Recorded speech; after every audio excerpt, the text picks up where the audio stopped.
तसव्वुर कीजिए, समंदर की सतह से हजारों फुट नीचे एक खामोश शिकारी बिल्कुल घाट लगाए बैठा है, दुश्मन की नजरों से बिल्कुल ओझल।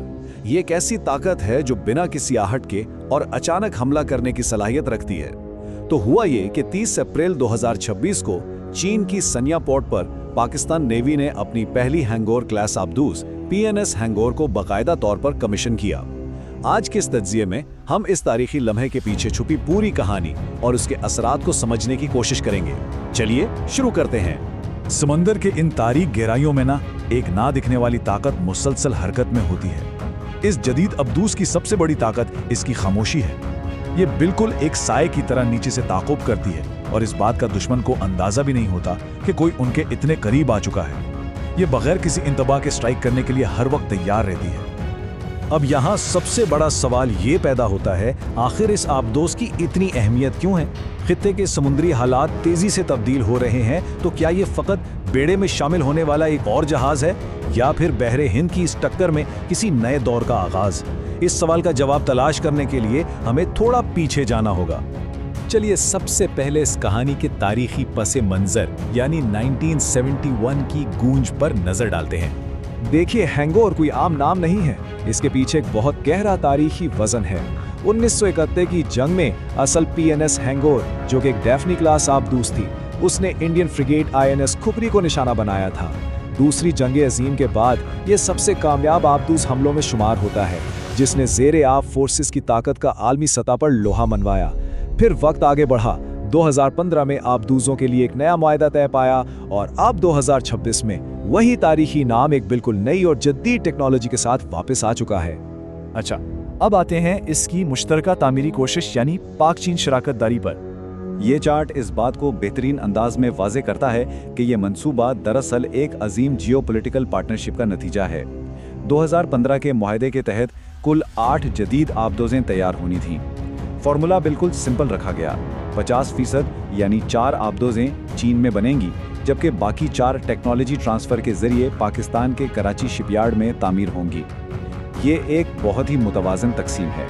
इस 50-50 तकसीम का फ़ायदा क्या है? देखिए, इसका मतलब सिर्फ चंद आबदूज़ें खरीदना नहीं है। आधे बेड़े की तामीर को कराची शिपयार्ड में मुंतकिल करने से मुकामी मैरिटाइम मैन्युफैक्चरिंग में एक इनकलाबी तब्दीली आई है। ये मंसूबा पाकिस्तान को तकनीकी खुद इन्हिसारी की तरफ ले जा रहा है और आलमी सतह पर आबदूद साजी करने वाली एक उभरती हुई कौम के तौर पर इसकी शनाख्त कायम कर रहा है। ये वाकई एक बहुत बड़ी आगे की सोच है। ठीक है, अब थोड़ा इन आबदूजों के अंडर द हुड चलते हैं और इनकी तकनीकी खुसूसियात को डिकोड करते हैं। ये जदीद अटैक सबमरीन चीन के type 039A yuan class design पर मबनी है, जिसे पाकिस्तान की ज़रूरियात के हिसाब से कस्टमाइज़ किया गया है। सबसे पहले ज़रा इसके हजम पर गौर करें।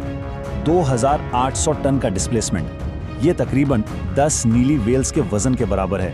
इसकी लंबाई 70 मीटर और चौड़ाई 8.4 मीटर है, जो इसे भारी मिकदार में हथियार उठाने के काबिल बनाती है।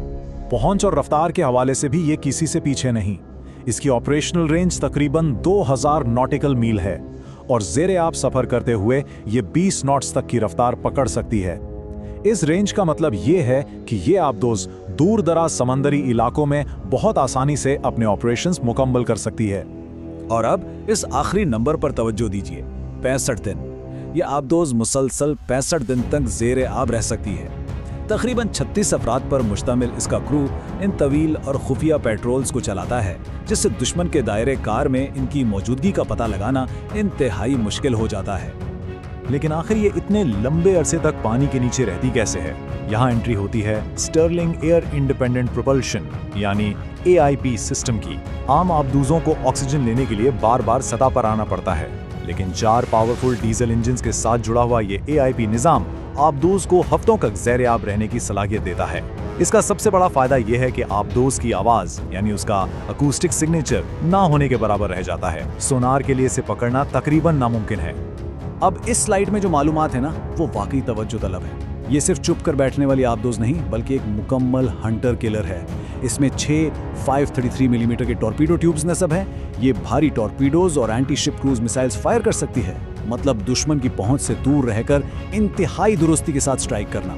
साथ ही जदीद सेंसर्स और स्टेल्थ कोटिंग्स इसकी पोशीदगी को और भी खतरनाक बना देते हैं। अब इन तकनीकी बातों से बाहर निकलकर जरा बड़े पैमाने पर समंदरी हिकमत अमली पर इसके असरात देखते हैं। बहरे हिंद की जियोपॉलिटिक्स आजकल बहुत पेचीदा हो चुकी है, तो वहाँ ये आबदोज़ें आखिर क्या किरदार अदा करेंगी?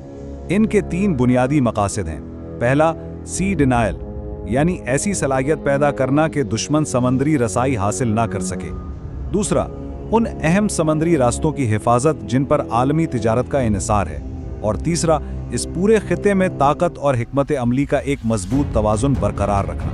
कमिश्निंग की तकरीब में आने वाले सरकारी बयानात भी इसकी अहमियत को उजागर करते हैं। सदर आसिफ अली जरदारी ने, जो इस तकरीब के मेहमान खुसूसी थे और जिनके हमरा naval chief admiral Naveed Ashraf भी मौजूद थे, इस मौके को एक मजबूत और काबिल एतमाद दिफाई हालत की तरफ एक तारीखी कदम करार दिया। ये बयान वाज़ेह तौर पर पाकिस्तान और चीन के दरमियान गहरे दिफाई ताउन की अक्कासी करता है। अगर हम आज की बातों को इब्तिदाई कहानी से जोड़ें तो सफ़र बहुत नुमायां है। 1971 में जहां असल हंगोर ने अपनी जसारत से तारीख रकम की थी, वहां आज की PNS हंगोर एक बिल्कुल ही अलग सतह का खुफिया तकनीकी शाहकार है। लेकिन इतनी तब्दीलों के बावजूद हंगोर की रूह वही है, खामोश, चौकन्ना और ताकत के जरिए अमन यकीनी बनाने के लिए हमेशा तैयार। जैसे जैसे मजीद हैंगोर क्लास आबदोज़े बहरे में शामिल होंगी, इस खित्ते का ज़ेरे आब दिफा मजीद बदलता जाएगा। लेकिन इस तज्ज़िये को ख़त्म करने से पहले मैं आप सबके ध्यान में एक सवाल लाना चाहता हूँ। AIP टेक्नोलॉजी, आलमी शराकत दारी और मुश्तरका तामीर जैसी इस अजीम तरक्की के बाद आने वाले वक्तों में बहरे हिंद का समंदरी तहफ़्फ़ुज़ और ताकत का तवाज़ुन आखिर क्या नई सूरत इख्तियार करेगा? सोचने की बात है।